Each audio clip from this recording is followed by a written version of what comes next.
सबसे पहले सबसे सुरक्षित परीक्षा कराने का दावा कराने वाली एजेंसी एनटीए ने जब नीट की परीक्षा कराई तो ई रिक्शा में वो प्रश्न पत्र भेजे जा रहे थे जिस परीक्षा में 24 लाख बच्चे बैठ रहे थे। क्या नीट परीक्षा का पेपर झारखंड से लीक होकर पटना और फिर न जाने कहां कहां पहुंचा था? खबरदार करते इन सवालों पर आपको आज हर जानकारी देंगे, जहां सरकार को सीबीआई जांच आखिर करानी पड़ी और अब सीबीआई टीम पटना से लेकर गोधरा तक जाकर जांच शुरू कर चुकी है। पटना में ही सबसे पहले पेपर लीक के आरोपों पर गिरफ्तारी बिहार की पुलिस ने शुरू की थी, जिसकी जांच बाद में आर्थिक अपराध शाखा ने संभाली और अब सीबीआई जांच करेगी। गोधरा में पेपर में नकल कराने के आरोप की जांच शुरू हुई, इसे भी अब सीबीआई संभालने पहुंची है। इस बीच महाराष्ट्र से 2 और नई गिरफ्तारियां हुई हैं। सारी नजर झारखंड पर लगी है। क्या यहीं से नीट का पेपर लीक हुआ था?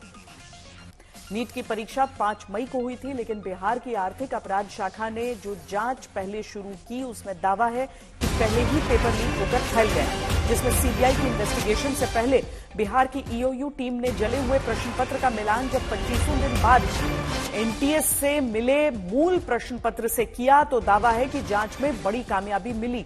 बिहार वाली जांच टीम को दरअसल लर्न बॉयज हॉस्टल में मई महीने में छापा मारने पर प्रश्न पत्र का आधा जला हुआ टुकड़ा मिला था। इसी पेपर के जले हुए टुकड़े का मिलान जब ओरिजिनल प्रश्न पत्र से किया गया तो जले हुए पेपर की सीरियल कोड झारखंड के हजारीबाग के एक परीक्षा केंद्र से मेल खाता पाया गया।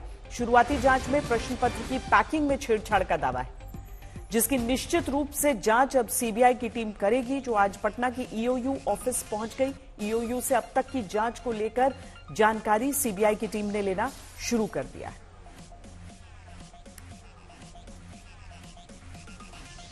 नीट पेपर लीक मामले की जांच अब सीबीआई कर रही है और अब तक जो जांच ईओयू यानी बिहार की आर्थिक अपराध यूनिट ने आगे बढ़ाई थी उसको सीबीआई टेक ओवर करने की प्रक्रिया में है। हम इस वक्त आपको दिखा रहे हैं पटना का ये सीबीआई ऑफिस है और इसके ठीक बगल में ईओयू यानी आर्थिक अपराध इकाई की जो इकाई का मुख्यालय है वो है और थोड़ी देर पहले एक सीबीआई की टीम यहां से निकली और आर्थिक अपराध इकाई के मुख्यालय पहुंची है और वहां पर इस वक्त ईओयू के अधिकारी और साथ ही साथ जो सीबीआई के अधिकारी हैं उनके बीच शास्त्री नगर थाने की भी पुलिस मौजूद है। हम आपको दिखाते हैं थोड़ा दूर चलते हुए कि किस तरह से यहां से टीम निकली और आगे ठीक बाईं तरफ आपको दिखाते हैं। अपने सहयोगी कैमरा पर्सन से कहेंगे एक बार दीपक थोड़ा आगे आकर के दिखाएं।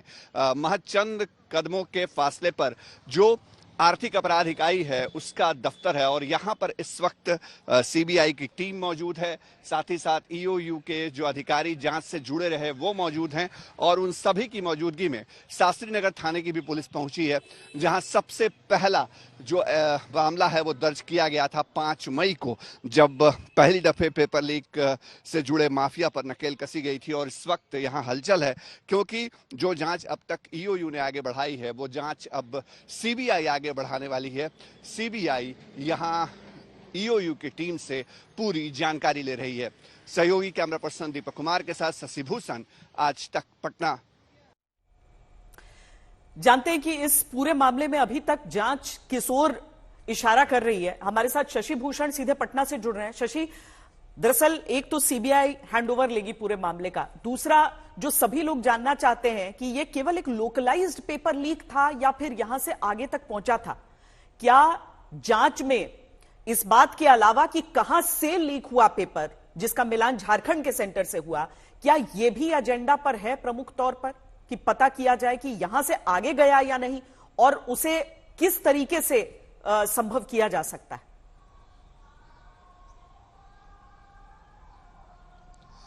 देखिए श्वेता, ईओयू ने जो अब तक जांच करी है उसमें बहुत महत्वपूर्ण कड़ियों को जोड़ा है और वही कड़ी जोड़ते जोड़ते ईओयू की टीम बिहार से निकल के झारखंड के हजारीबाग तक पहुंची थी और उस स्कूल तक पहुंची जिस स्कूल के प्रिंसिपल ने आज तक से बातचीत में सफाई भी दी कि 7 लेयर की लॉकिंग होती है, उसको खोलना आसान नहीं है।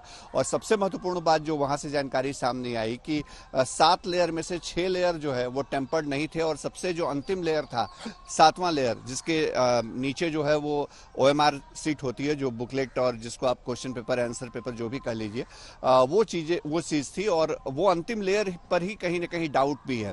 ईओयू ने भी संदेश जारी किया है अपनी रिपोर्ट में, लेकिन इस सबके बीच अब सीबीआई को जांच की कड़ी को आगे बढ़ाना है और ये देखना है कि क्या जो ओएसिस स्कूल को बुकलेट नंबर अलॉट किया गया उसको बुकलेट बॉक्स में रखे जाने से पहले ही तो कहीं लीक नहीं कर दिया गया, या इसकी संभावना तो नहीं हुई कि पहले ही किसी जगह से एक ब्रीच हो गया। तो ये सारी चीजें सीबीआई के लिए चुनौती होंगी। लेकिन हाँ, एक बात जरूर है कि ईओयू ने जो जांच की है उस जांच में एनटीए की कार्यशैली पे भी सवाल उठे हैं और गंभीर सवाल उठे हैं। और मुझे याद है, आप जब धर्मेंद्र प्रधान से बात कर रही थी, उन्होंने पहली दफे आपसे ही बातचीत में इस बात को कबूल किया था कि चूक हुई है, गलती हुई है। पहले वो भी नहीं समझ पाए थे कि गलती हुई है। और बहुत ये संयोग भी रहा कि जिस दिन बिहार की ईओयू ने अपनी रिपोर्ट दी केंद्रीय शिक्षा मंत्रालय को, उस दिन ही शाम में जो डीजी हैं एनटीए के, उनको बदला गया पहले। फिर देर रात को ये फैसला लिया गया कि सीबीआई अब इस मामले की जांच करेगी। तो सीबीआई प्रक्रिया का पालन तो कर रही है, लेकिन कहीं ना कहीं ऐसा लगता है कि एनटीए के अंदर जो छेद है, उस छेद को भी अब सरकार मान रही है। खुद आपसे बातचीत में धर्मेंद्र प्रधान ने भी कबूल किया था और देखिए, इसलिए शायद रिफॉर्म्स की भी बात हो रही है। लेकिन हाँ, असली कड़ी कहां है, कौन असल गुनाहगार है, कहां से पूरी सेटिंग हुई, इन सवालों का जब तक जवाब नहीं मिलेगा तब तक ये मुद्दा भी बना रहेगा और इसको लेकर के जो संशय है वो भी बरकरार रहेगा।